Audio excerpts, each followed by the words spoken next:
Bismillahirrahmanirrahim. Assalamualaikum warahmatullahi wabarakatuh.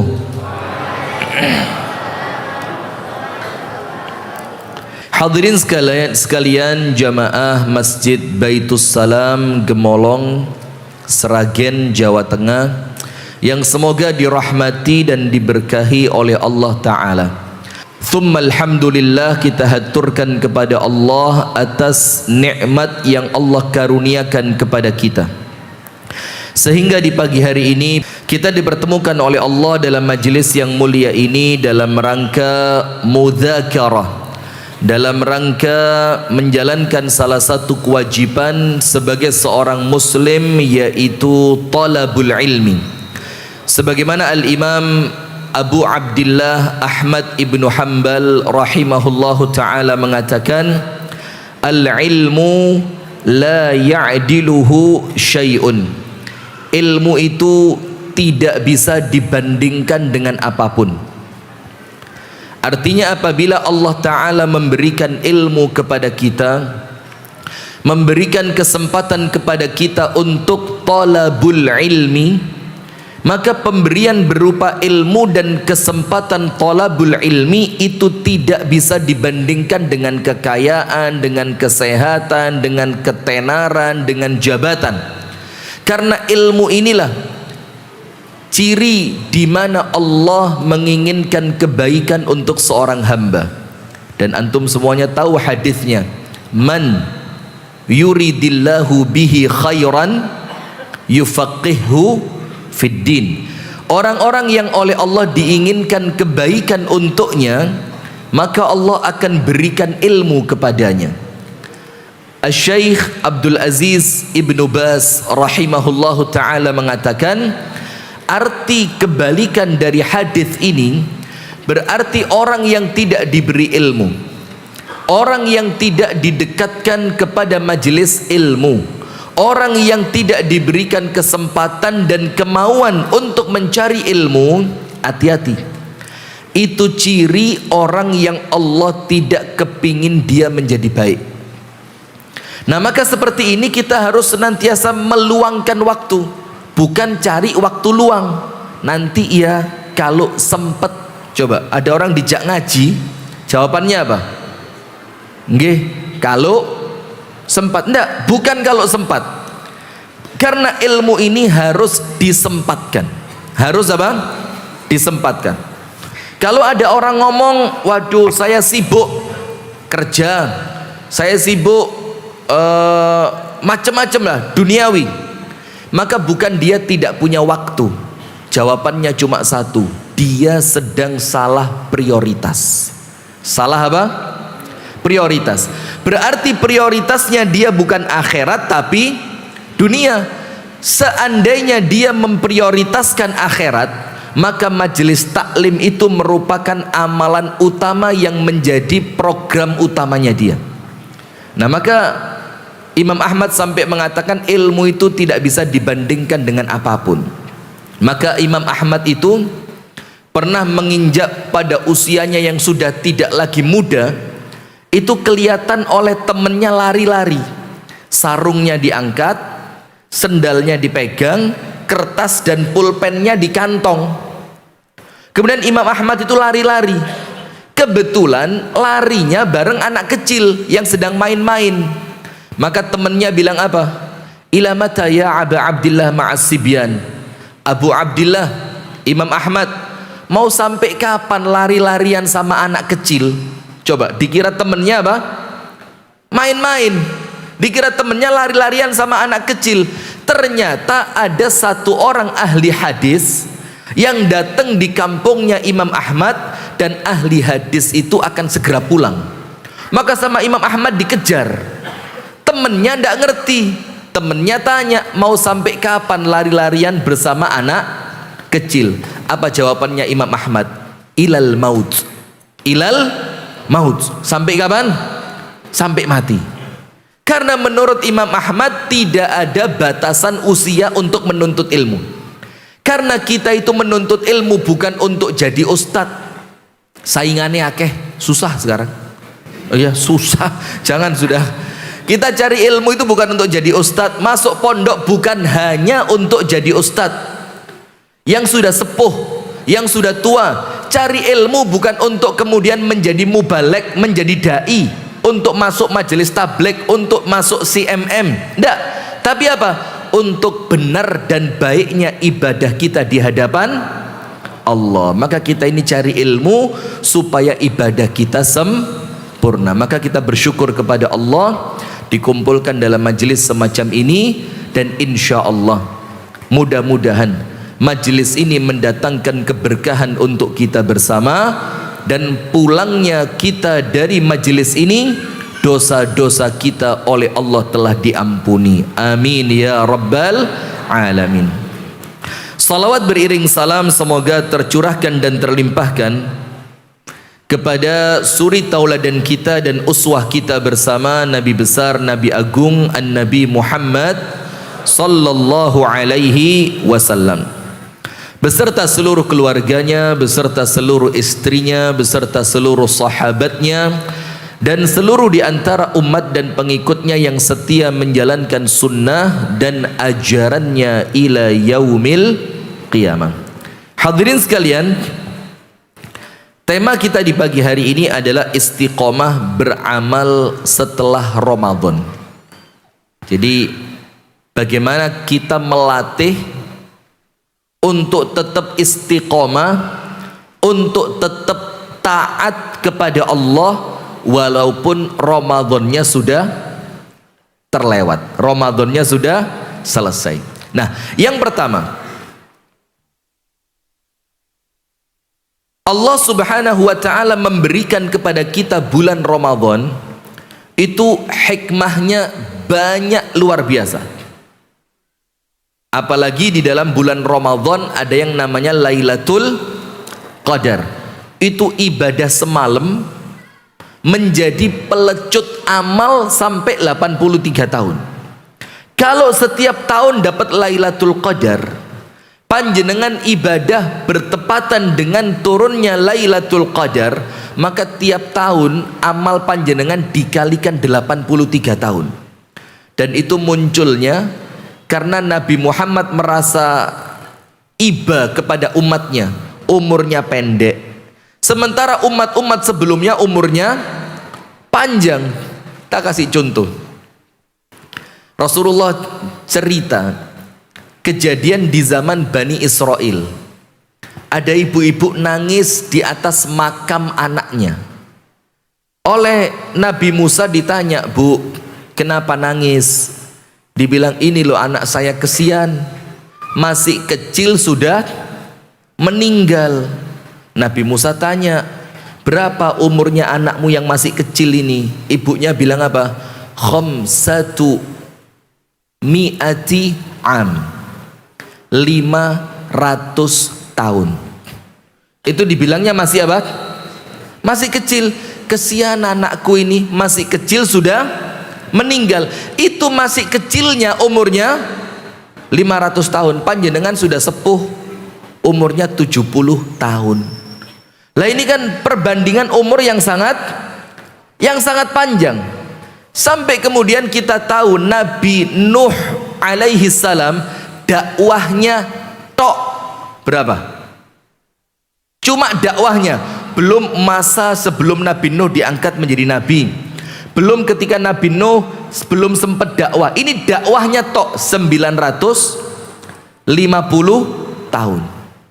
Maka oleh Allah diberikan jawaban atas kerisauan Nabi Muhammad karena umurnya umatnya pendek-pendek, maka ada lecutan-lecutan amal. Ramadan melecutkan amal, Lailatul Qadar melecutkan amal, termasuk ruh dari persyarikatan kita, yaitu apa? 3 amal yang pahalanya tidak terputus walaupun orang yang mengamalkannya sudah meninggal dunia. Nomor 1, sedekah jariah, maka muncullah wakaf, muncullah pondok pesantren dibiayai oleh dana wakaf, macam-macam. Yang kedua, anak soleh yang mendoakan. Maka kita masukkan anak-anak kita ke pesantren. Tujuannya apa? Agar nanti ketika orang tuanya wafat, amalan orang tua tidak terputus. Dengan apa? Doanya anak yang mengirimkan pahala ke kuburan orang tuanya. Yang ketiga, ilmu yang bermanfaat. Itulah kenapa kita semangat untuk senantiasa mencari dan menyebarkan ilmu, karena di situ ada ilmu yang bermanfaat. Maka Al-Imam Malik bin Anas, Imam Malik gurunya Imam Syafi'i, itu di dalam sebagian riwayat dikatakan Imam Malik itu tidak terlihat sholat tahajud. Panjenengan bisa bayangin, sekelas Imam Malik tidak kelihatan sholat tahajud.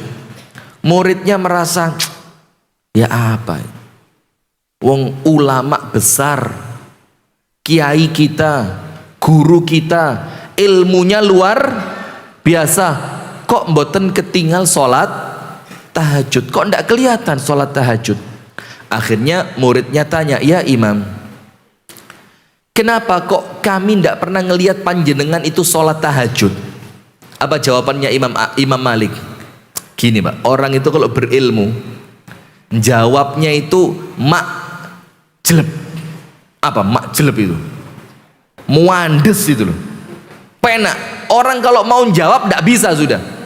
Dan itu jawaban bukan untuk ngeles. Kalau kita ngeles, kalau Imam Malik jawabannya ilmu. Imam Malik katakan, innallaha qasamal a'mal kama qasamal arzaq. Allah itu membagi kemampuan beramal untuk masing-masing kita sebagaimana Allah membagi jatah rezeki. Ada yang rezekinya banyak, ada yang rezekinya sempit. Ada yang rezekinya uang, ada yang rezekinya kesehatan. Ada yang rezekinya anak dan istri serta keturunan, ada yang rezekinya kepandaian. Macam-macam, tidak sama rezekinya orang. Kata Imam Malik, sebagaimana rezeki itu tidak sama, maka Allah membagi kemampuan beramal juga tidak sama. Kamu kuat sholat tahajud, silahkan tahajudnya dikuati. Sementara saya oleh Allah diberikan amal untuk menyebarkan ilmu. Kata Imam Malik, semoga antara kamu dan saya sama-sama di dalam kebaikan. Coba Pak. Jadi karena kemampuan kita itu bermacam-macam, berbeda. Nah, maka hadirin sekalian, oleh Allah diberikan lecutan-lecutan amal. Nah, salah satu dari hikmah Ramadan ini penting. Monggo yang kerso nulis, monggo ditulis. Kalau panjenengan boten kerso, nanti buka lagi YouTube-nya nggih. Nanti buka lagi tayangannya, siaran ulangnya dibuka. Salah satu hikmah besar Ramadan itu apa? Menyelesaikan berbagai macam masalah. Apa kaitannya? Kenapa Ustadz kok Ramadan bisa menjadi solusi dari masalah? Kenapa panjenengan bilang Ramadan itu menyelesaikan berbagai macam masalah? Sekarang lihat ayat tentang puasa Ramadan. Ending ayatnya apa? La'allakum tattaqun. Leres boten? Ya ayyuhalladzina amanu kutiba alaikumus siyam kama kutiba alal ladzina min qablikum. Terakhirnya apa? La'allakum tattaqun. Allah munculkan bulan yang namanya Ramadan. Allah turunkan Al-Quran di bulan Ramadan. Allah wajibkan puasa pada bulan Ramadan. Allah letakkan Lailatul Qadar pada bulan Ramadan. Allah syariatkan sholat taraweh di bulan Ramadan. Semua itu dengan berbagai macam pernak-pernik ibadahnya, tujuannya satu, la'allakum tattaqun. Sehingga ketika kita keluar dari bulan Ramadan, harapannya kita benar-benar menjadi orang yang bertakwa. Nah sekarang, orang yang bertakwa itu Allah firmankan di dalam Al-Quran pada surah At-Talaq, wa may yattaqillaha yaj'al lahu makhraja. Kalau sudah bertakwa, masalah-masalahnya oleh Allah diberi jalan keluar. Berarti puasa menyelesaikan masalah mboten? Menyelesaikan. Syaratnya satu, puasa panjenengan betul-betul menggiring panjenengan menjadi orang yang bertakwa. Maka wa may yattaqillaha yaj'al lahu makhraja, orang yang takwa Allah beri jalan keluar dari setiap masalahnya. Maka puasa itu adalah solusi.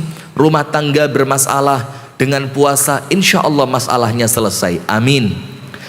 Punya anak sing rodok antik, iya, disuruh ngetan malah, nah sudah. Ini insya Allah dengan puasanya orang tua, masalah terhadap anak insya Allah selesai.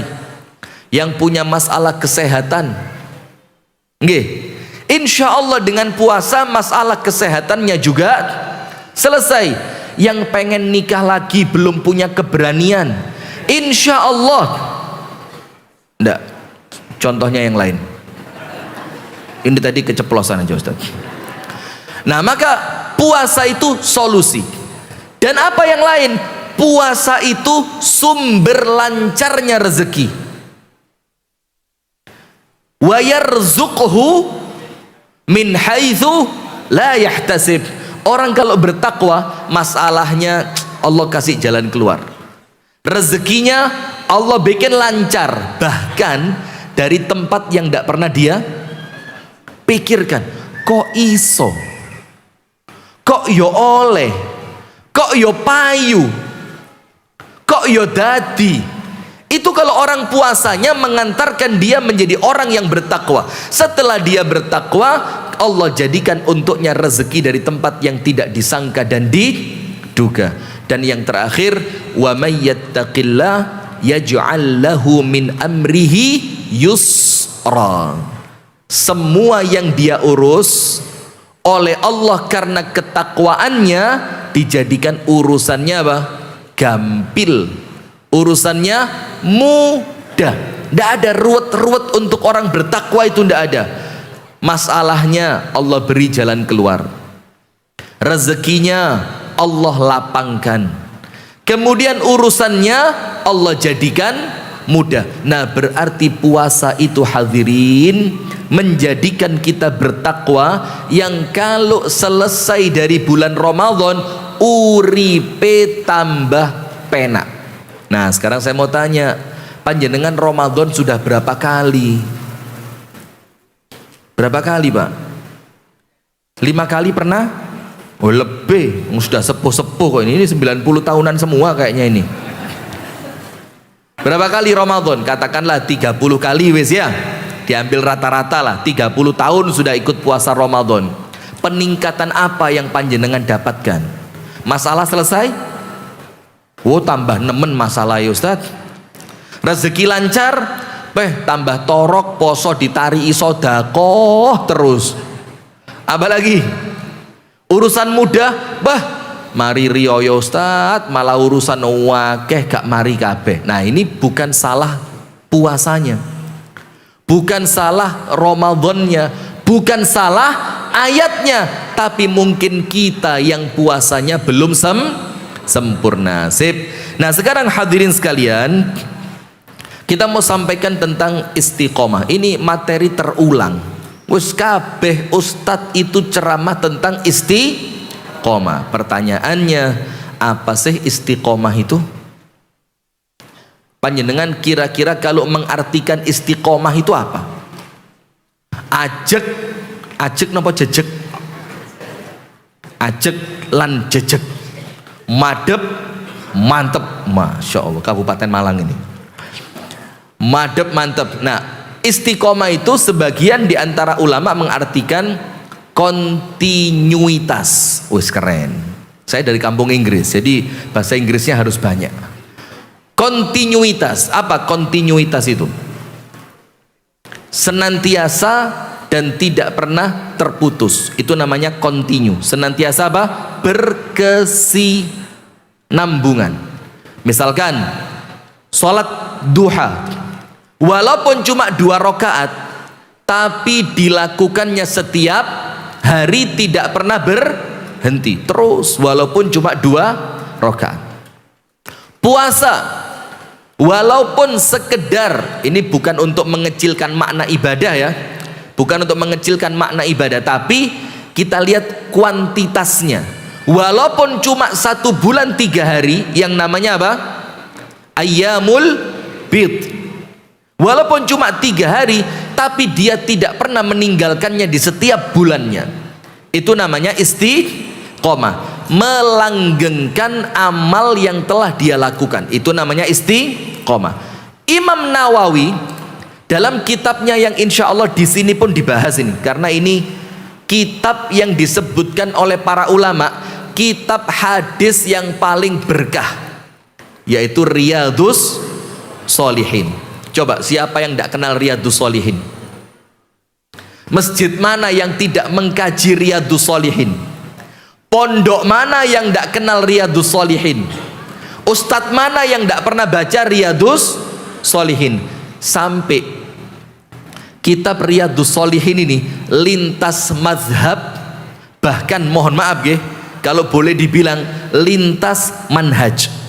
Kuwabeh sing diwaos pasti sempat membaca Riyadhus Shalihin. Maka dibilang kitab hadis yang paling barokah. Siapa yang nulis? Imam Nawawi. Nah, dalam kitab Riyadhus Shalihin, Al-Imam An-Nawawi mengartikan istiqomah itu pengertiannya keren. Bukan berarti duha terus, poso terus, tahajud terus, sedekah terus, mboten. Imam Nawawi mengatakan istiqomah itu luzumut ta'ah. Napa Pak? Luzumut ta'ah, senantiasa melazimkan ketaatan. Melazimkan itu artinya menjadikan ketaatan itu merupakan kebiasaannya dia. Maka menurut Imam Nawawi, istiqomah itu belum tentu satu amalan dibikin tidak pernah putus, belum tentu. Orang yang istiqomah menurut Imam Nawawi, amalannya, perpindahannya dari setiap waktu menuju waktu yang berikutnya, aktivitas menuju aktivitas berikutnya, itu isine kebaikan semua. Walaupun amalannya berbeda, yang penting pergantian amalnya di pergantian waktu dan pergantian tempat itu tidak pernah lepas dari kebaikan.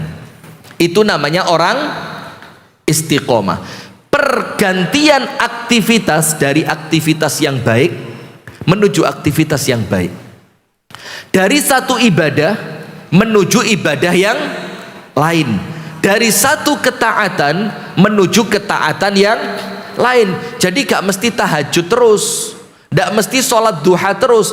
Boleh jadi panjenengan dibilang istiqomah walaupun duhanya berhenti, tapi sholat duhanya berhenti gara-gara apa?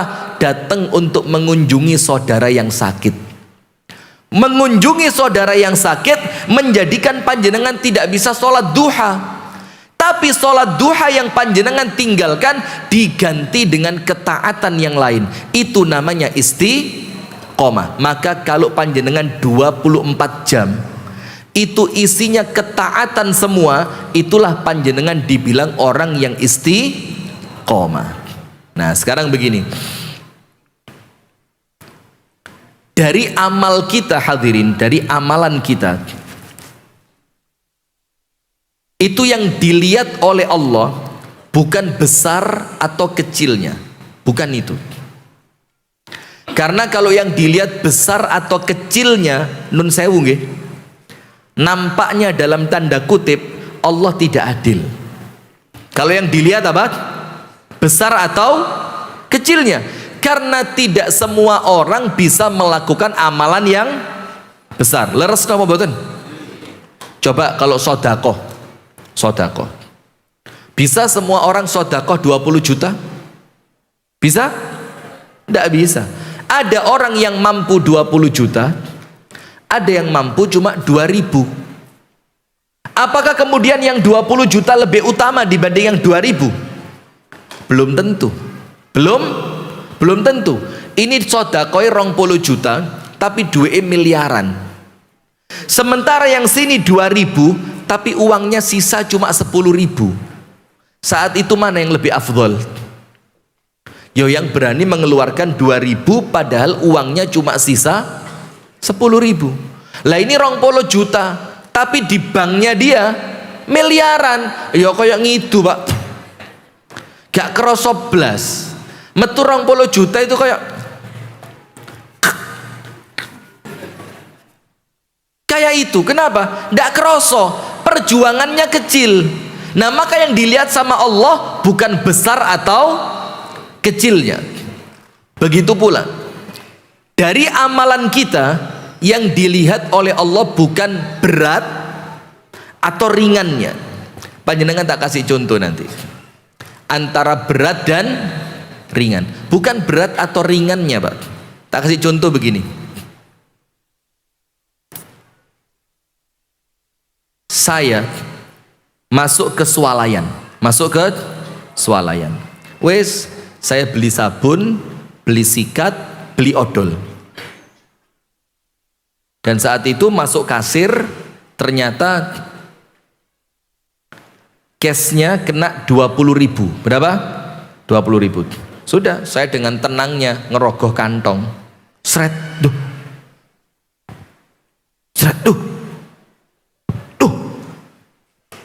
ternyata apa? Dompet saya ketinggalan dalam keadaan antrian panjang, dan ini stylenya style ustadz. Masa ustadz utang? Kan yo gak memper ya. Sama seperti masa ustadz bojone siji, kan sama kok empane gak pantes. Masa ketua takmir kan yo ndak pantes. Setuju mboten? Setuju. Nanti jangan khawatir, nanti kita kasih yang smooth, pelan tapi mandes. Siap-siap Pak. Ibu-ibu kalau ndak kuat telinganya tutup aja. Kalau telinganya ditutup masih kedengeran, pulang aja ndak apa-apa. Nanti di rumah nonton YouTube-nya. Nah sudah begini. Ketika saya mau bayar, ternyata apa? Dompet saya ketinggalan.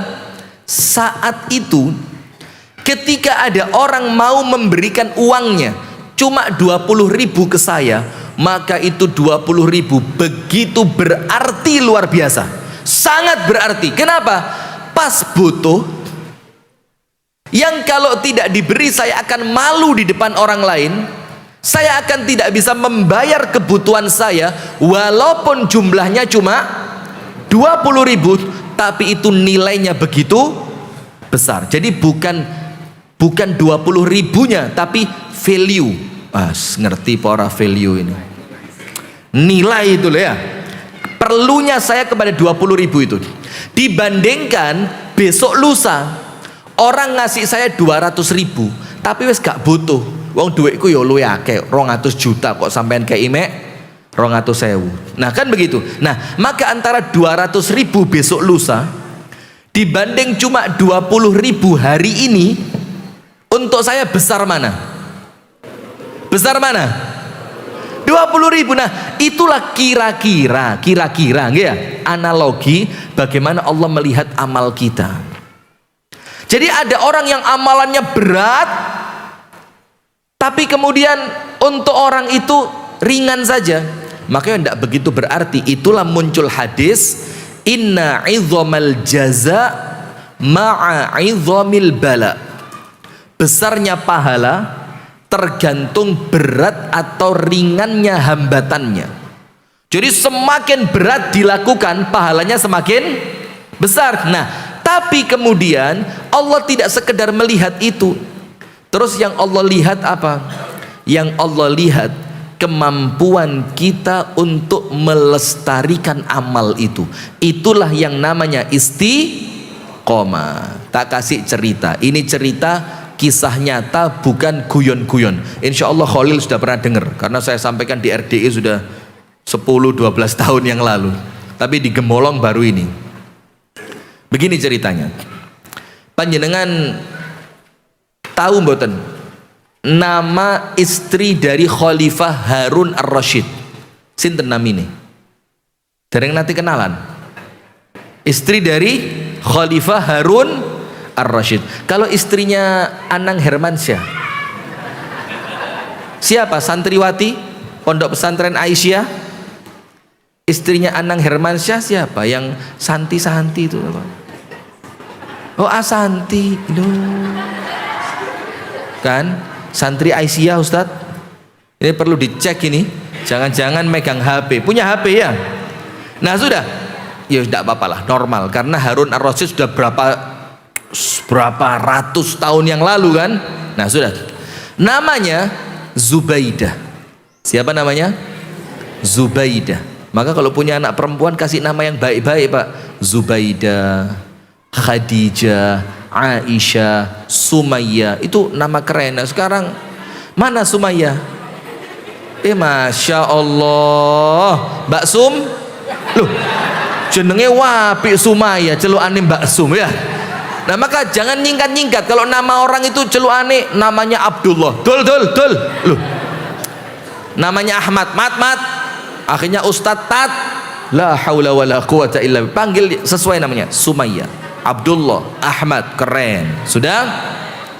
Namanya adalah Zubaidah. Nah, Zubaidah ini berangkat haji, Pak. Waktu itu tempat pemerintahannya Harun Ar-Rasyid ada di Basrah. Basrah itu Irak. Ketika Zubaidah berangkat haji, apa yang terjadi? Ternyata di Mina ya, orang haji itu kan ada Arafah, Mina, Musdalifah dan Ka'bah itu kan untuk tawafnya. Nah, ternyata di Mina itu tempat yang jamaah haji paling sering tinggal di sana. Tarwiyah di Mina. Nanti setelah tanggal 10 balik lagi nginep di Mina sampai boleh tanggal 12, boleh tanggal 13. Nafar ula atau nafar tsani. Boleh. Itu maka paling banyak jamaah haji itu nginepnya di Mina. Ternyata ketika Zubaidah ada di Mina itu ndak ada air, sumber air ndak ada, orang yang menyediakan air juga tidak ada, sehingga jamaah haji yang mabit di Mina itu merasa apa? Kehausan. Sudah, apa yang terjadi? Mikir Zubaidah, di tempat saya loh air itu melimpah. Masa orang yang ibadah kepada Allah berangkat haji mabit di Mina kok ndak dapat air? Kepikiran Zubaidah. Setelah Zubaidah pulang, ngomong sama suaminya, suamiku, boleh ndak bikin saluran irigasi mulai tempat air terdekat sampai Mina. Harun Ar-Rasyid tanya, lu ada apa? Lu karena kan kemarin kita lihat bareng-bareng di Mina ndak ada air.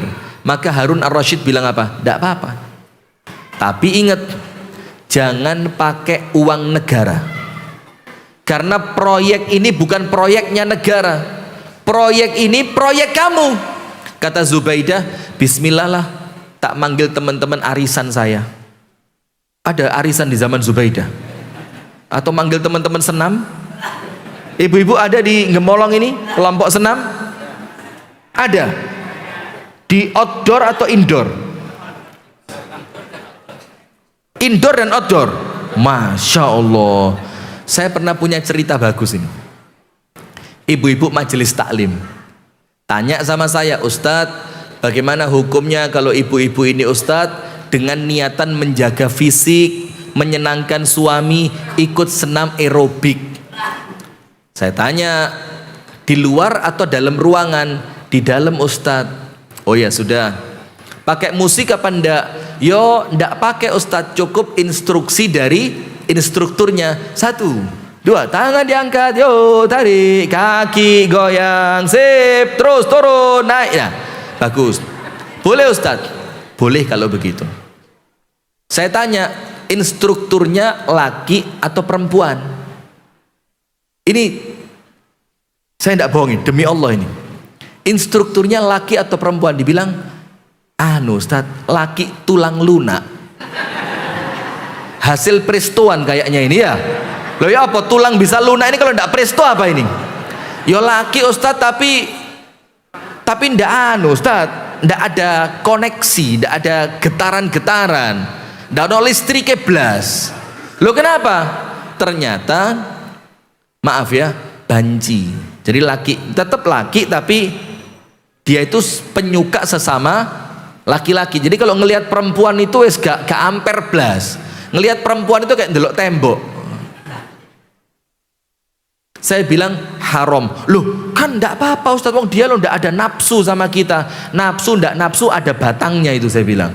Maka tetap ndak boleh. Ngotot Pak, diteruskan. Ya sudah, kita lepas tanggung jawab. Nah, maka hadirin sekalian, Zubaidah ini ngomong sama Harun ar-Rasyid, siap, saya biayai dengan dana pribadi. Dibangunlah. Maka panjenengan kalau haji dan umroh itu perjalanan dari Arafah menuju Mina, ada tembok besar di sebelah kanan bis kita.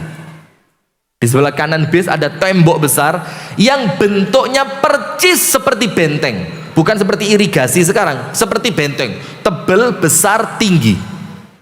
Nah, itulah sisa dari proyeknya Zubaidah, sampai sekarang masih berdiri kokoh. Dan hebatnya, pas itu proyeknya selesai, airnya mengalir, airnya tuh netes, tes, masuk di Mina. Pas hari itu juga Zubaidah meninggal dunia.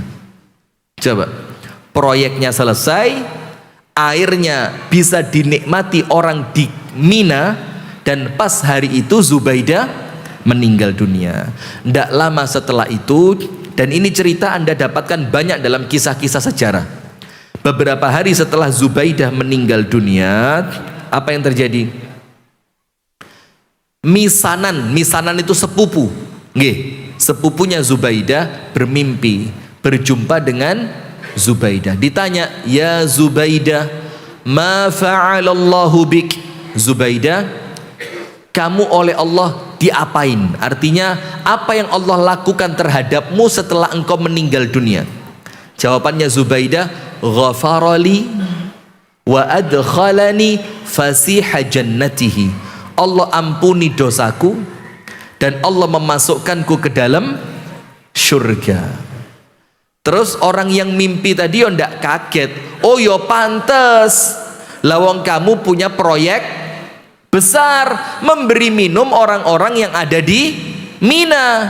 Maka tanya dia, abil ainil lati sana'at, apakah karena sumber air yang kamu bikin, karena irigasi? Apa kata Zubaidah? La al-ain wa mal ain. Apa itu irigasi itu? Tidak diterima belas sama Allah. Artinya boleh jadi ternyata amal besar itu ikhlasnya susah atau gampang.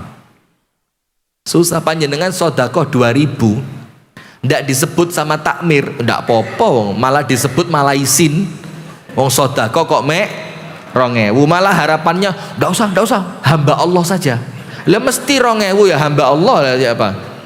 Tapi ketika nyumbangnya 50 juta, terus sama takmir ternyata keselip, tidak disebut, ngamuk mboten? Pernah dengar cerita enggak? Di suatu masjid ada pembangunan. Terus sedekah yang masuk diumumkan, Bapak Suryadin 500.000. Terus temen yang di depan bilang, ndak ikhlas, wong sodakoh kok disebut namanya Suryadin, ndak ikhlas. Ndak lama lagi Bapak Kardiman 1.500.000 rupiah. Ndak diterima sama Allah, mosok namanya disebut. Datang lagi Bapak Abdullah 2 juta rupiah. Walaupun 2 juta ditolak sama Allah, wong namanya disebut Abdullah, tidak bagus itu, tidak ikhlas. Terus sebut hamba Allah 1 juta rupiah. Nah itu ikhlas itu. Hamba Allah tidak ada yang tahu. Sampai tahu tidak hamba Allah tadi siapa? Saya itu. Itu yang ikhlas, yang model begitu.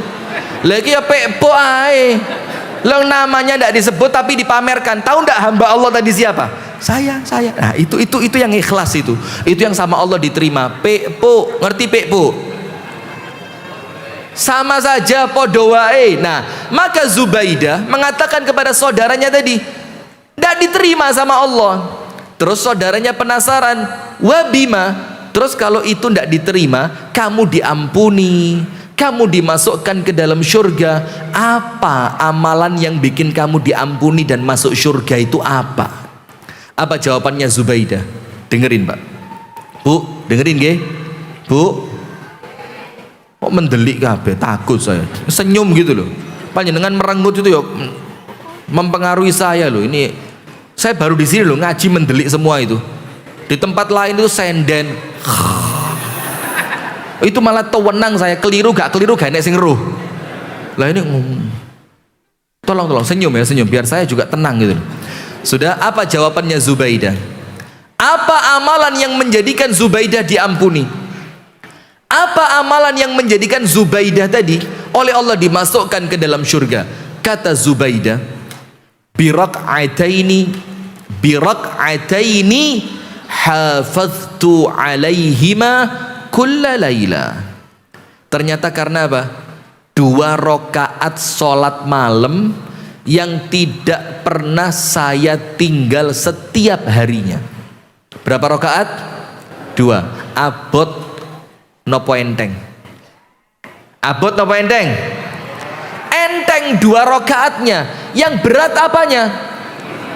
Istiqomahnya. Kadang-kadang awak pegel keturun ora sholat, habis rewang manten, buwuh, ringkes-ringkes piring, resik-resik, awake kesel, ngantuk, keturun sampai adzan zuhur.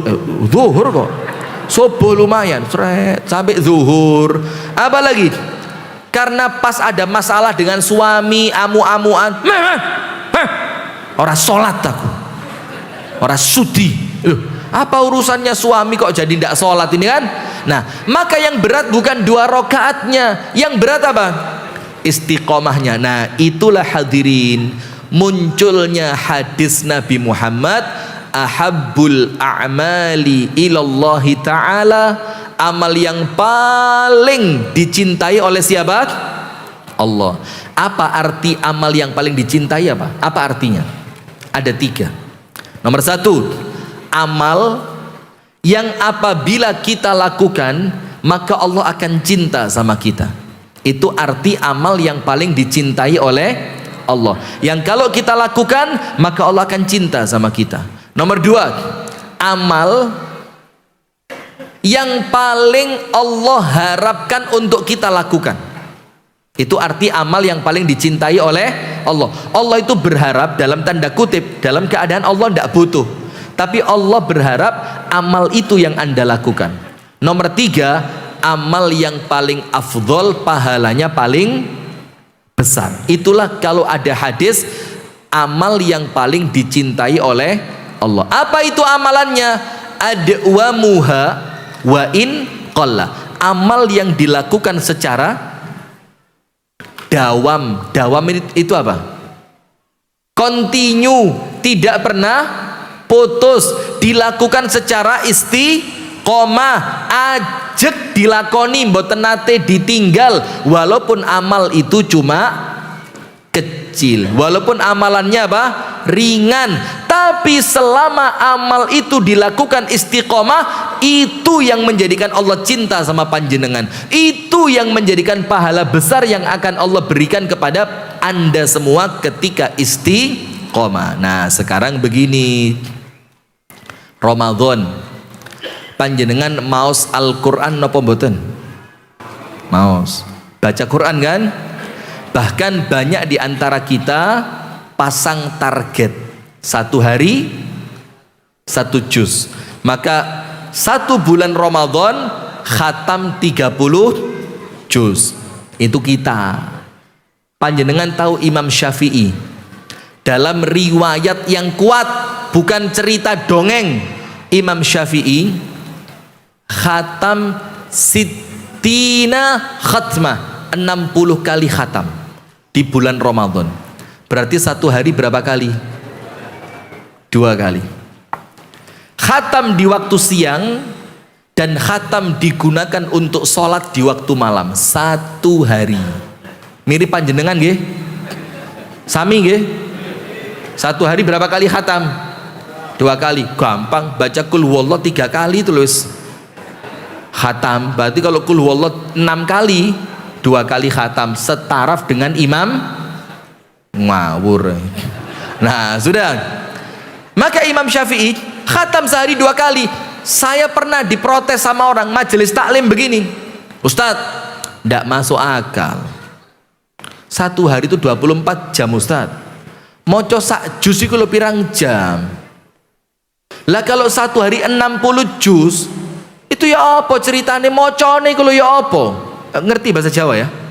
Atau perlu saya translate ke bahasa Inggris? Nah sudah, saya buktikan sama teman-teman. Ada teman saya di Madura, hafal Al-Quran. Imam Syafi'i hafal mboten? Hafal. Maka bacaannya jangan disamakan dengan orang yang tidak hafal. Alif lam mim, telat. Imam Syafi'i hafal, ngelirik tok ngene melaku. Bahkan Imam Syafi'i itu sangat cerdas. Teman saya di Madura nyoba, di Pamekasan, baca Quran sekali duduk ndak berhenti 30 juz. Makan waktu berapa lama? 7 jam 20 menit. Dalam keadaan beliau yang baca tadi hafal Quran, maka bacaannya itu cepat dan bagus. Bukan berarti jelek, ngawur, ndak. Tapi bacaannya itu sardan. Sardan itu apa? Bismillahirrahmanirrahim. Alhamdulillahirabbil alamin arrahmanir rahim maliki yaumiddin iyyaka na'budu wa iyyaka nasta'in. Seperti itu baca sardan namanya. Itu 7 jam 20 menit selesai. Itu pun apa? Kepotong sempat keselak minum teh dulu. Bismillah. Kepotong pengen pipis, berangkat ke kamar, mandi, balik wudhu, duduk lagi. Kepotong perkara seperti itu. Sempat kepotong kepotong itu total 7 jam 20 menit. Satu hari berapa jam? Kalau ngotot ya bisa 3 kali khatam. Kalau ngotot gak turu blas, melek tok. Lah kalau teman saya 7 jam, Imam Syafi'i ya bisa jadi 3 jam karena hafalannya, karena kebaikannya, karena kecerdasannya, plus karena keberkahan waktu dan amal yang Imam Syafi'i miliki. Maka ya pantas. Nah sekarang pertanyaannya, angkat tangan yang kemarin bulan Ramadan ini bukan buat ujub, riak, sombong, sum'ah, bukan. Kulo hanya pengen tahu saja. Angkat tangan yang Ramadan kemarin khatam minimal 1 kali. Nggih, mboten apa-apa. 1 kali, ndak apa, 1 kali. Atau lebih, monggo 1 atau lebih, angkat tangan. Masya Allah. Yang putri ndak ada. Prei Ustadz, prei kok bendino. Angkat tangan yang khatam 1 atau lebih. Banyak. Sekarang Syawal tanggal berapa? 17. Sudah dapat berapa juz? Berapa juz? Panjenengan yang sudah khatam berapa juz sekarang? 2. Oh, lumayan timbang gak belas. Nah pertanyaannya, kenapa Ramadan bisa khatam, Syawal datang tanggal 17 kok baru dapat 2? Bahkan orang yang durung nyekel belas, jujur jangan bohong, gak kecekel belas Qur'ane mulai sholat id sampai tablik akbar hari ini. Ada apa ndak? Wake gak kober Ustadz, dayoh gak leren nih. Gak kober Ustadz, hari ini dayoh ket mari menirewang mantu tonggo. Gak kober Ustadz, nerimo lamaran. Nggih apa mboten? Nah, ini pertanyaannya, istiqomahnya di mana? Nah, maka sekarang hadirin begini. Kalaupun tidak bisa serupa sama 100% dengan bulan Ramadan, ya memang ndak bisa Pak, ndak iso. Ayo siapa yang amalannya sama Ramadan sama luar Ramadan? Ndak ada, pasti ndak sama. Kenapa? Karena Ramadan itu memang musim kebaikan. Setan dibelenggu, bukan panjenengan, setan dibelenggu. Pintu surga dibuka, pintu neraka yang itu bisa diartikan memang Allah meringankan seorang manusia beramal ibadah. Wenteng sing gak tahu sobo masjid loh, Ramadan itu Masya Allah sampai muadzin belum datang sudah di masjid, sudah di masjid. Nah yang seperti itu Pak mboten usah digarai dungaren dul kesetanan apa sampean iki, imam durung teko, khotib durung teko, muadzin durung teko, sampean kok wis lungguh gini. Jangan digitukan, itu bikin orang gelo. Maka ada istilah di dalam pepatah bahasa Arab, ini tulis santri, santri mana santri? Ayo yang hitam-hitam itu santri, santri tulis. Zahabadz dzuyuf wa baqiyal ahl. Zahabadz dzuyuf wa baqiyal ahl. Apa artinya? Tamunya sudah pulang, yang tersisa tuan rumah. Yang tersisa siapa? Tuan rumah. Berarti kalau Ramadannya pergi, masjidnya balik sepi, ya ndak popo, anggapan yang kemarin meramaikan siapa? Tamu. Berarti yang sekarang tetap di masjid itulah ahli masjid. Ya ndak apa-apa, ndak usah kaget. Ah, gak nang masjid maneh. Ngene iki lho contoh-contoh neraka ya ngene iki lho. Ramadan gawedhu traweh 11 lho kurang, njaluk embo mbek imame. Mam, 23 mam. Iki Ramadan hilang lah kok gak nang? Jangan. Yo anggap saja mereka apa? Tamu. Yang tersisa siapa? Ya betul-betul ahli masjid. Nah, maka minimal hadirin, kalau di bulan Ramadan bisa terawih 11 rakaat, bisa terawih 23 rakaat, minimal sekarang minimal sholat witirnya jangan ditinggal. Ustadz, kalau witirnya malam khawatir tidak kebangun Ustadz, tidak apa-apa, witirnya sebelum tidur. Seperti amalannya siapa? Sayyiduna Abu Bakar. Ustadz, kadang-kadang sebelum tidur wis kadung ngantuk Ustadz, tidak apa-apa, lakukan setelah sholat isya. Angsal napa boten? Boleh apa enggak? Boleh. Panjenengan cek dalam kitab-kitab fikih apa sih arti sholat tahajud itu? Artinya apa? Sholat sunnah yang dilakukan setelah selesainya isya sampai kumandang azan subuh, itu namanya tahajud, qiyamul lail dan yang lain sama. Maka boleh. Kalau khawatir nanti mau tidur males, ba'dal isya. Kalau biasa sebelum tidur, lakukan sebelum tidur. Kalau kuat, yakin bisa bangun, maka lakukannya kapan? Afdolnya di sepertiga malam yang terakhir. Minimal witir. Terus Al-Quran. Tidak bisa Ustadz satu juz seperti kemarin, karena musimnya berubah. Ya wis, minimal yoga ninggal ngaji sama sekali. Yo tetap ngaji lah. Sak kobere. Mampu 1 lembar, yo 1 lembar. Mampu 10 ayat, yo 10 ayat. Yang penting amalannya jangan ditinggal sama sekali. Terus yang lain lagi, sodakoh. Di bulan Ramadan ngepol mboten? Ngepol. Bahkan saya setiap sholat itu ngantong 20.000, 5.000, 10.000 masuk setiap sholat. Sekarang ya minimal gak hilang blas lah. Kalau ndak 5 waktu, minimal di waktu sholat subuh, karena itu yang afdol. Sedekah di waktu pagi. Tapi panjenengan mau tahu ndak penjelasannya para ulama, kenapa sedekah pagi itu pahalanya paling besar? Kenapa? Monggo yang bisa jawab saya kasih hadiah tisu 1 lembar. Kenapa sedekah pagi itu pahalanya paling besar? Didoakan malaikat, ya jelas itu kita semuanya tahu. Malaikat turun kan, malaikat doakan, ya Allah yang sedekah jadikan berlipat ganda hartanya. Ngoten kan? Lah bukan itu. Apa yang, monggo silakan, mana yang angkat tangan tadi? Oh tak kira angkat tangan, kipas-kipas ibu. Karena hadirin menghilangkan kerisauan dari hati orang beriman. Loh apa urusannya? Karena di waktu pagi itu banyak orang bingung, wayai tonggone belonjo dia ndak punya uang belanja. Waktunya anak berangkat sekolah gak iso nyangoni.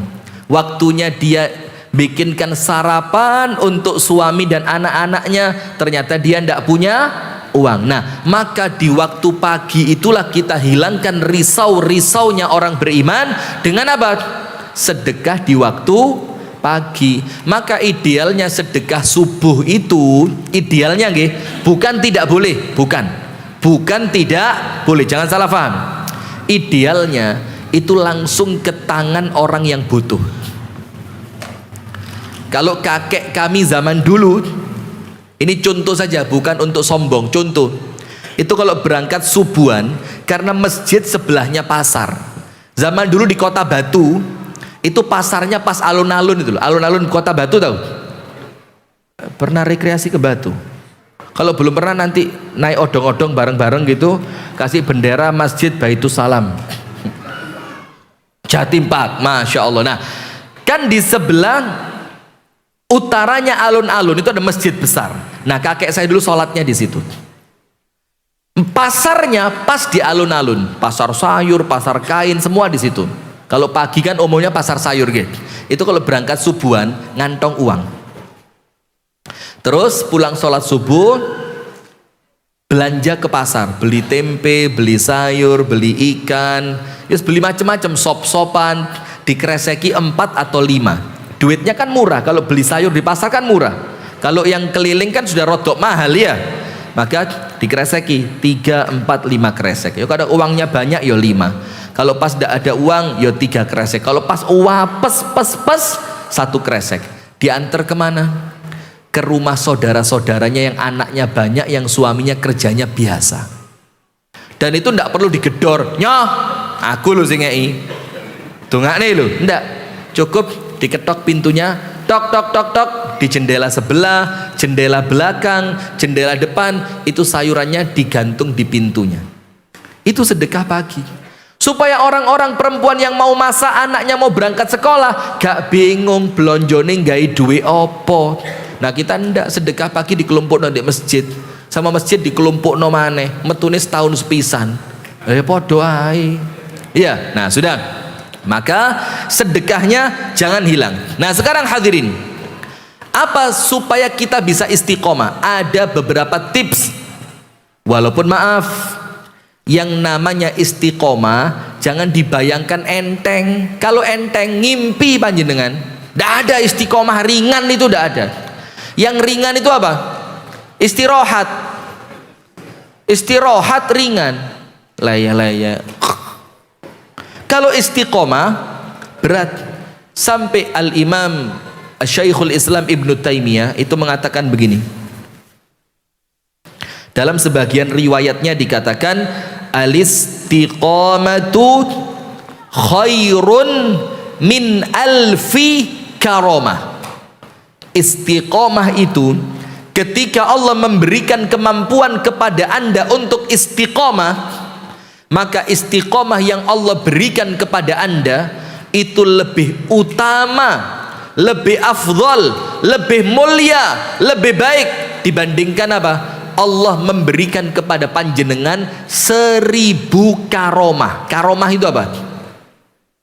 Kemuliaan yang Allah berikan kepada para kekasihnya. Kemuliaan, berjalan di atas air gak kedelep, dalane becek iso miber, kemudian sholat pas panas, berangkat ke masjid dinaungi awan mendung, kemudian keluwen di depannya ada tisu, tiba-tiba berubah jadi keripik tempe.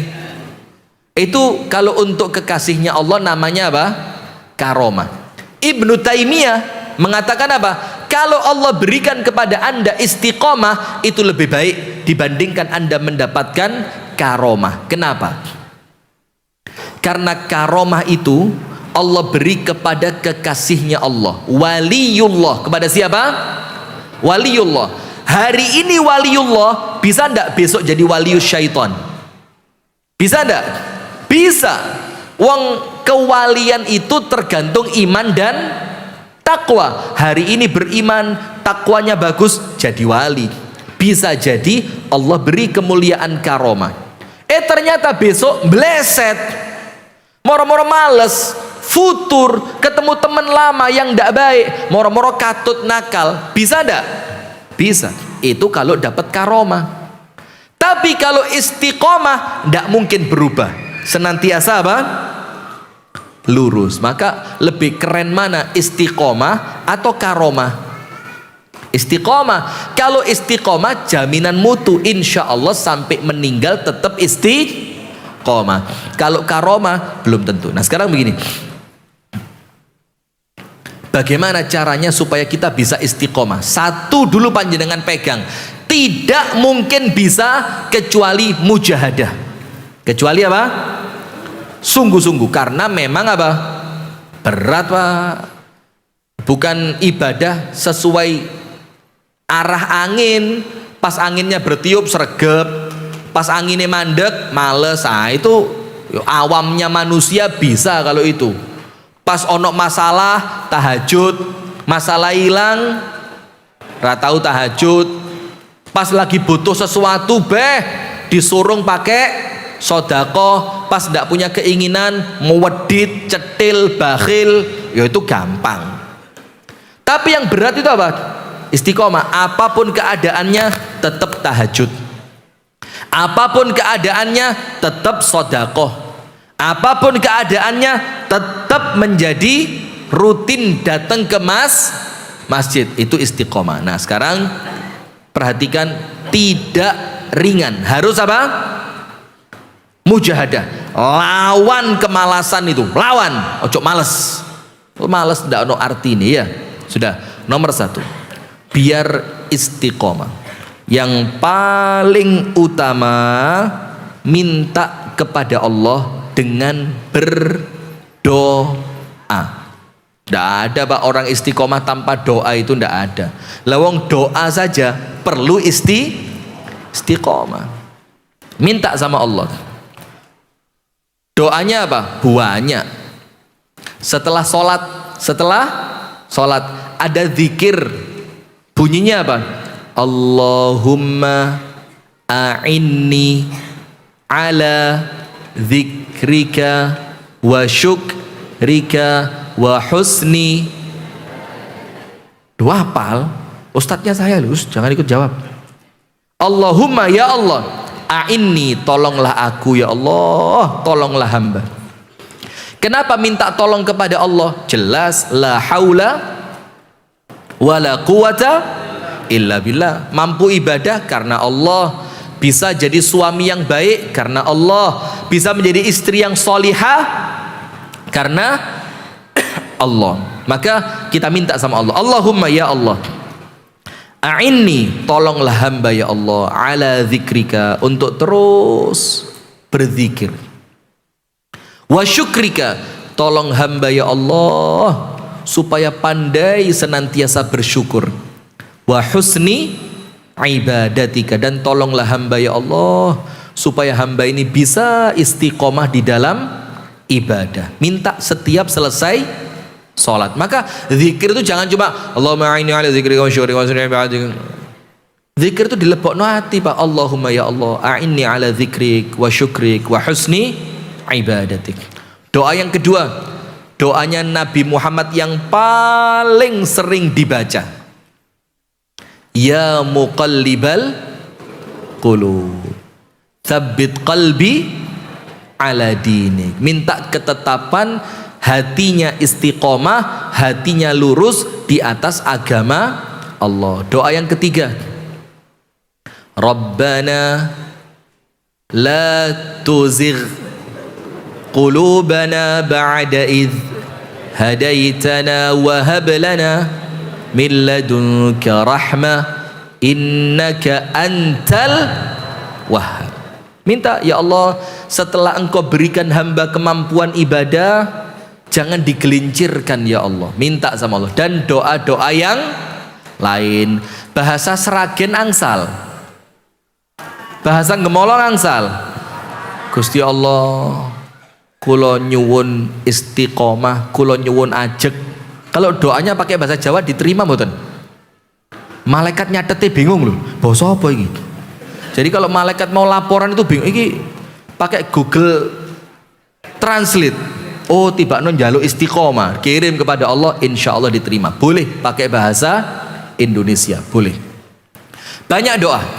Nomor 2, bagaimana biar bisa istiqomah? Nun sewu, ini kebiasaan ulama zaman dulu. Zaman dulu, saiki wis rodok ruwet. Nun sewu nggih. Ulama sekarang ini ake-ake ngerepoti umat, ceramah jelimet, baweng, jamaah pulang itu ngeluh. Oh boy bang ceramah dalile wake, tapi gak ngerti blas. Yang ringan. Ini amalannya ulama zaman dulu. Ulama zaman dulu, kalau ada santrinya lulus, karena zaman dulu lulus itu bukan hitungan tahun, bukan hitungan kelas, tapi lulus itu ketika Pak Yai ngelihat wis pantes mulih. Itu mandatnya siapa? Pak Yai, hak prerogatifnya kiainya, bukan Pak Yai kula niki pun 7 tahun kok dereng angsal wangsul, bukan. Jadi kalau Pak Yainya ngomong wis wayahe mulih, wayai mantuk, wayai dakwah, baru pulang. Nanti santrinya bikin pondok di kampungnya masing. Itu setiap santri yang lulus mesti dikasih amalan. Mesti dikasih apa? Amalan. Dan panjenengan kalau tidak percaya, tanyakan sama santri-santri sepuh zaman dulu, yang mondoknya bukan pondok modern, tapi pondok zaman dulu. Mesti dikasih amalan. Dan satu yang saya perhatikan, tidak ada yang amalannya abot, tidak ada.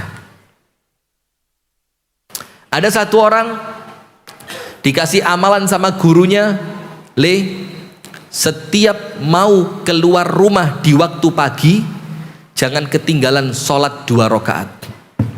Ada yang amalannya cuma itu. Setiap mau keluar berangkat kerja mesti apa? Sholat 2 rakaat. Ada yang dikasih amalan, pokok metu omah ngantongo duit piro ae rapopo, ketemu wong sing ketoke ra duwe kekno duwike. Ringan, ndak harus ben isuk metu nggawa 5 juta 5 juta. Ringan. Ada yang dikasih amalan, ojo berangkat kemanapun kecuali ngaji dulu 10 ayat. Ustadz, itu apa dalilnya itu harus ngaji 10 ayat? Ustadz, itu apa dalilnya itu harus sedekah kepada orang yang pertama ditemui? Ustadz, itu apa dalilnya tidak boleh keluar rumah kecuali sholat 2 rakaat? Dalilnya dalil umum, perintah memperbanyak ibadah dan tidak terlarang selama kita tidak meyakini adanya keutamaan tertentu. Selama kita tidak menganggap amalan itu wajib, selama kita tidak menganggap amalan itu lebih utama dibanding amalan yang lain, tidak apa-apa. Nah, maka cara kedua biar bisa istiqomah, ini waktu saya sudah habis, sedikit lagi. Cara kedua, apa caranya? Pilih amalan yang ringan. Pilih apa? Amalan yang ringan. Ojo sing abot-abot, cuklek. Dalam hadis dikatakan, lan yushadda ad-dina ahadun illa ghalabah. Dijelaskan oleh Al-Imam Ibnu Rajab. Artinya hadis ini begini, tidaklah seseorang itu atos-atosan dalam agama. Atos-atosan itu apa? Suwaklek, gak iso dicuklek, keras-kerasan dalam urusan agama, illa ghalabah, pasti orangnya kalah. Kalah artinya apa? Tidak mungkin bisa istiqomah. Kata Al-Imam Ibnu Rajab Al-Hambali, apa artinya? Allah meminta kepada kita untuk beramal itu sesuai kemampuan, jangan memaksakan diri. Tapi yo lek sing wajib yo ndak boleh ditawar nggih. Kalau wajib yo harus, maksudnya itu amalan-amalan apa? Sunnah. Maka pilih amalan yang ringan. Ngaji yang diwajibkan untuk diri sendiri, wes pokok gak ndak boleh lewat satu hari kecuali ngaji satu lembar. Nanti kalau semangatnya banyak, waktunya luang, yo ditambah. Atau seperti tadi, ben subuh kudu sodakoh, tapi istiqomah, walaupun sodakohnya cuma sedikit, tidak apa-apa, mungkin 10.000, mungkin 5.000, tapi istiqomah. Maka yang kedua, pilih amalan yang ringan. Nomor 3, bagaimana biar istiqomah? Perlunya teman dan komunitas. Penting punya kelompok. Kelompok ini artinya bukan eksklusif. Eksklusif itu apa? Tertutup, aku tok sampean ra oleh melok. Bukan. Tapi maksudnya kelompok ini apa? Supaya kalau kita pas males, ada yang apa? Nyemangati. Pas kita lagi futur, ada yang menasehati. Pas kita lagi banyak kegiatan, ada yang mengingatkan. Pas kita lagi lupa, ada yang kemudian mengingatkan. Itu tujuannya komunitas. Nah, kalau tidak ada komunitas berat. Anda tahu Nabi Musa ditemani siapa? Nabi Harun. Anda tahu Nabi Muhammad ditemani siapa? Para sahabat yang luar biasa, Abu Bakar, Umar, Uthman, dan Ali radhiyallahu ta'ala anhum ajma'in. Para ulama tidak pernah jauh dari ahli ilmu yang lain, karena kalau sampai jauh dari komunitas, dibilang apa? Serigala tidak akan memakan kambing kecuali kambing yang pergi dari rombongannya. Nah, maka itulah pentingnya berjamaah di dalam agama Islam. Perlunya komunitas. Nomor 4, ingat bagaimana biar istiqomah. Ini pamungkas. Lihat kematian senantiasa di depan mata. Gini, Mbak masih semangat? Belum sarapan? Sudah, tapi mesti lek pondok tempe. Apa sarapannya tadi? Oh ya, temennya tahu, temennya daging lunak, iya tahu. Bagus Mbak, saya dulu di pondok itu makan nasi anget cuma pagi dok, pagi, siang nasinya sudah dingin, malam itu nasi kalau dipukul pakai sendok muni, ting ting ting ting ting, wes atos, koyok karak.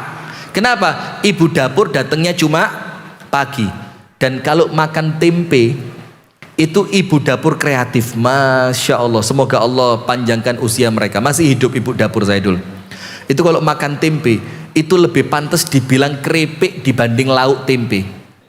Tipis, itu motong itu telaten gitu. Terus kalau waktunya sarapan pagi, Pak Kiainya Ustadz Ali Imron, semoga Allah panjangkan usianya, itu surbannya dipegang ini keliling ke ruang makan. Itu meja makan kita ini kan kalau pagi itu nasinya anget. Nah, nasi kalau anget walaupun makannya tempe dan sambal tok, itu enak. Kadang-kadang ditambahi kangkung, kadang-kadang ditambahi bayam, pokok ada sedikit sayurannya.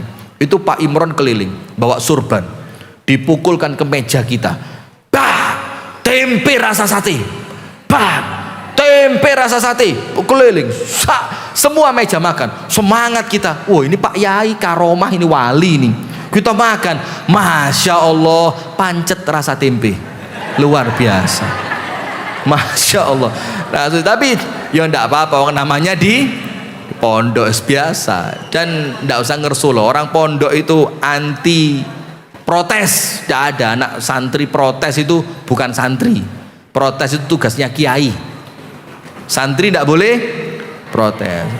Makanan itu apa sih? Rasul katakan yang penting tulang punggung bisa berdiri, cukup. Yo sesekali lah boleh dikasih kambing guling.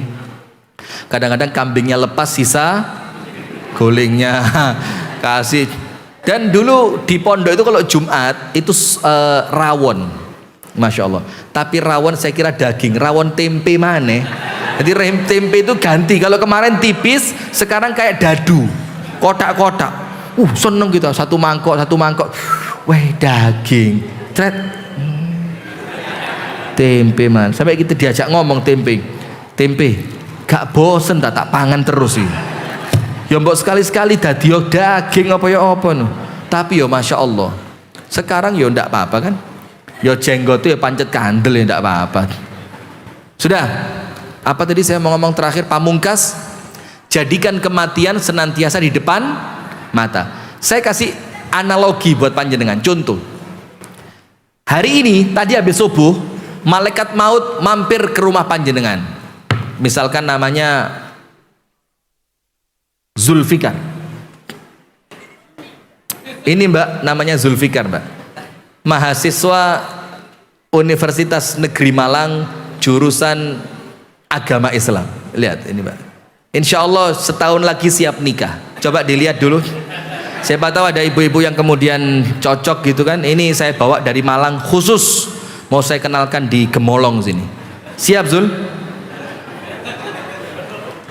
Kemarin saya ajak makan tengkleng hoha punya Sabtu Ari. Kita pesennya kebanyakan, terus kadang-kadang keluar ini pesen kebanyakan, akhirnya tidak habis. Plus ketemu Mas Sabtu Ari ditambahi sumsum kaki kambing sak mangkok besar. Masya Allah, kita sudah tidak kuat. Kita pikir ini kan santri baru. Santri baru tuh ada masa apa? Orientasi. Nah, kita orientasi, tak suruh makan. Zul, habisin. Tidak boleh cuci tangan sebelum habis. Tidak kuat, habisin. Mubazir. Akhirnya sampai terakhir, sate yang ditusuk pakai besi itu apa? Kelata. Sate kelata itu potongannya kan besar-besar. Saya pesen yang besar. Itu dia ngecapi daging tadi itu sambil merem.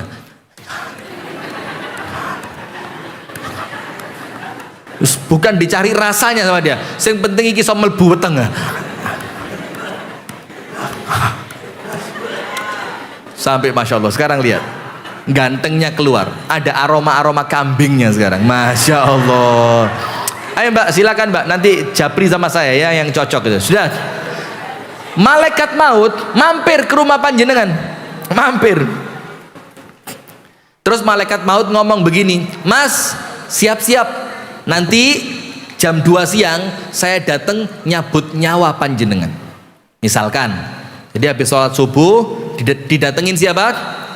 Malaikat maut. Terus malaikat mautnya ngomong apa? Nanti mas, jadwal kita janjian jam berapa? Jam 2 siang.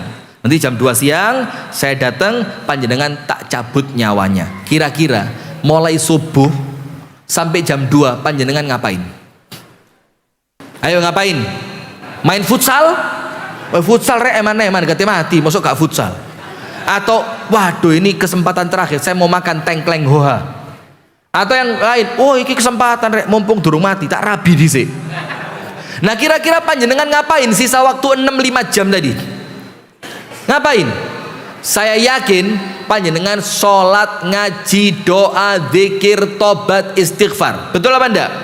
Kenapa? Karena panjenengan tahu nanti jam 2 siang bakal meninggal. Maka panjenengan kepingin meninggalnya dalam keadaan husnul khotimah. Bahkan jamnya dipasang, wih jam 2 kurang 3 menit, wih tak sujud, supaya malaikat datang pas sujud. Bisa jadi itu karena dia yakin nanti jam 2 bakal mati. Dan panjenengan hati-hati loh, tidak sampai jam 2 ini kelihatan loh. Yang pojok apalagi yang senden, oh udah panjang umur panjenengan insyaallah, amin. Sudah, kita ini semua sama sudah divonis mati. Cuma yang jadi masalah kita belum tahu jadwalnya kapan. Nah, maka untuk bisa istiqomah, bayangkan seakan-akan kematian sudah dekat. Nanti kalau panjenengan bayangkan kematian sudah dekat, apa yang terjadi? Tidak akan berani rasan-rasan. Ibu-ibu, kalau dibilang mbak 1 jam lagi mati, berani ngerasain Nikita Mirzani? Berani? Tidak akan. Isinya apa? Astagfirullah, astagfirullah, astagfirullah, astagfirullah, astagfirullah, astagfirullah, astagfirullah, astagfirullah. Terus datang ke suami, Pak ya arek-arek, maafkan ya, astagfirullah, astagfirullah.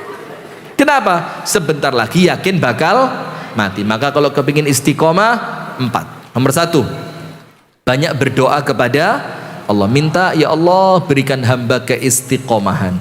Nomor 2, mulai dengan amalan-amalan yang kecil, yang ringan, tidak usah muluk karena yang kecil kalau istiqomah menjadi besar. Nomor 3, perlunya teman dan komunitas. Maka duduk di masjid itu Pak, bukan dewean, nyopo kancane Mas sampai akrab, kenal, nanti terbentuk itu nanti. Nomor 4, jadikan kematian senantiasa mengintai di depan mata. Terakhir, penutup dari saya, Ustadz, apa sih pentingnya istiqomah? Surat Fusilat. Surat apa? Fusilat ayat 30 sampai berikutnya. Allah Ta'ala berfirman, innalladzina qalu rabbunallah thummas taqamu tatanazzalu alaihimul malaika alla takhafu wa la tahzanu wa abshiru bil jannati allati kuntum tu'adun nahnu awliyaukum fil hayati dunya wa fil akhirah walakum fiha ma tashtahi anfusukum walakum fiha ma tad'un nuzulam min ghafurir rahim. Fusilat 30 dan 31. Artinya begini, orang-orang yang mengucapkan Tuhan kami adalah Allah. Cukup sampai situ? Belum. Plus 1, Thummastaqamu, kemudian mereka istiqomah. Berat apa ringan? Pasti berat, tapi perlu mujahadah, bersungguh-sungguh. Kalau mereka istiqomah, apa yang terjadi? Tatanazzalu alaihimul malaika. Tatanazzal itu artinya bukan turun. Tatanazzal, panjenengan cek dalam kamus bahasa Arab, dalam ilmu sorof, tatanazzal itu artinya turun secara silih berganti. Itu namanya tatanazzal. Turun, turun, turun, turun, itu tatanazzal. Siapa yang turun tadi? Al-malaika, turun kepada mereka malaikat-malaikat Allah. Buka tafsir Ibnu Katsir. Al-Imam Al-Hafidh Ibnu Katsir mengatakan, kapan malaikat-malaikat itu turun? Di saat menjelang kematian, pas sakaratul maut. Sakaratul maut itu berat atau ringan? Sangat berat. Sampai Kanjeng Nabi Muhammad itu diusap oleh Siti Fatimah keningnya karena mengeluarkan banyak keringat. Terus Nabi Muhammad minta kain. Kain itu oleh Nabi Muhammad dipegang pakai tangan kanannya, dicelupkan ke baskom berisi air, dicelup sama Nabi Muhammad, terus ditempelkan ke sini, panas. Nabi Muhammad mengatakan apa? Ala inna lil mauti sakarat. Kematian itu penuh dengan rasa sakit. Itu Nabi Muhammad. Bagaimana kita? Nah, maka oleh Allah orang yang istiqomah diringankan. Bagaimana meringankannya? Allah turunkan malaikat-malaikat yang menyenangkan sampai kita keselimur. Apa bahasa Indonesianya keselimur itu? Terlena? Bukan. Keselimur. Alas keselimur aja ya. Wis ngerti ya rapopo, gak ngerti ya wis ini. Keselimur itu teralihkan. Pikirannya apa? Teralihkan dari rasa sakitnya tadi. Malaikat itu mengatakan apa? Mas, alla takhafu, jangan takut. Takut itu karena apa? Sesuatu yang akan terjadi. Artinya kalau nanti sampean mati Mas, cabut nyawanya ringan. Jangan takut Mas. Kenapa jangan takut? Nanti kalau panjenengan masuk kuburan, saya temennya. Jangan takut Mas. Kenapa jangan takut? Karena nanti kuburan panjenengan sama Allah diluaskan. Jangan takut Mas. Buka tafsir Ibnu Katsir. Allah tampakkan untuk dia tempat yang akan dia tinggali kelak di surga. Masya Allah. Coba. Akhirnya ringan. Wala tahzanu, dan jangan sedih. Sedih karena apa? Ninggal anak, ninggal pasangan, ninggal cucu. Yo sedih loh Pak, ninggal cucu Pak. Saya kalau pulang ke rumah mertua saya, itu abah saya telepon, nak, kon di Batu gak popo. Karena abah saya di Kasembon, ibu mertua saya di Batu. Kan saya ajak anak-anak saya, abah saya telepon, nak, di Batu gak popo, petang dino, limang dino gak popo. Tapi anakmu kirimen Rini. Bayangin, sudah ndak inget sama saya, inget sama cucunya. Jadi saya pergi ndak apa-apa, yang penting apa? Cucu di rumah. Ya ora iso, ya apa? Nah, itu sedih. Malaikatnya bilang apa? Jangan sedih. Kenapa jangan sedih? Yang kamu tinggalkan kami yang jaga. Buka tafsir Ibnu Katsir. Kami yang jaga. Kami tidak akan sia-siakan mereka. Supaya apa? Supaya kamu tenang di alam kuburmu. Kemudian apa? Wa absyiru bil jannati allati kuntum tu'adun. Dibuka pintu surga. Nah, itu lihat. Itu. Itu kamar kamu di surga nanti. Terus apa? Nahnu auliyaukum, kami yang jaga kalian. Sampai terakhir, itu merupakan jamuan dari siapa? Allah Subhanahu wa ta'ala. Maka ingat hadirin, tidak usah muluk-muluk. Bismillah.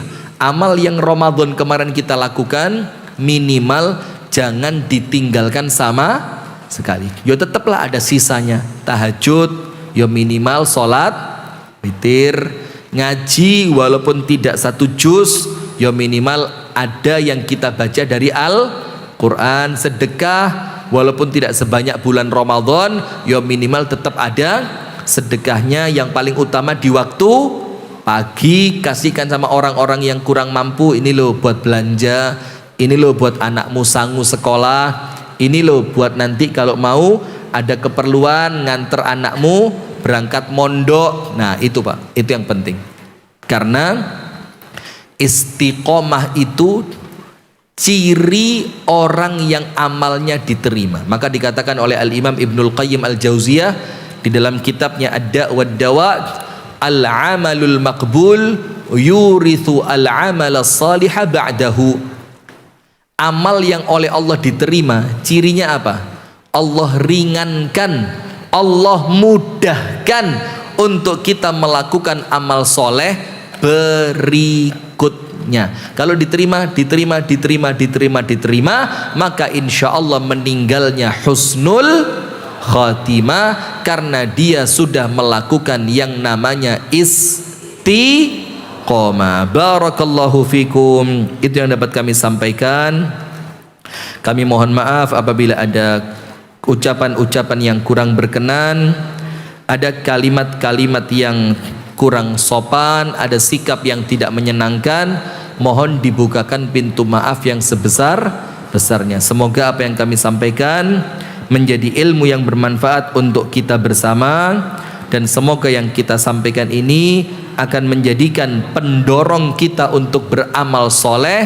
Dan kita berdoa semoga Allah karuniakan kepada kita keistiqomahan. Amin ya rabbal alamin. Jazakumullahu khairan. Kami tutup dengan doa kafaratul majlis. Subhanakallahumma wa bihamdika asyhadu an la ilaha illa anta astaghfiruka wa atubu ilaik. Assalamualaikum warahmatullahi wabarakatuh.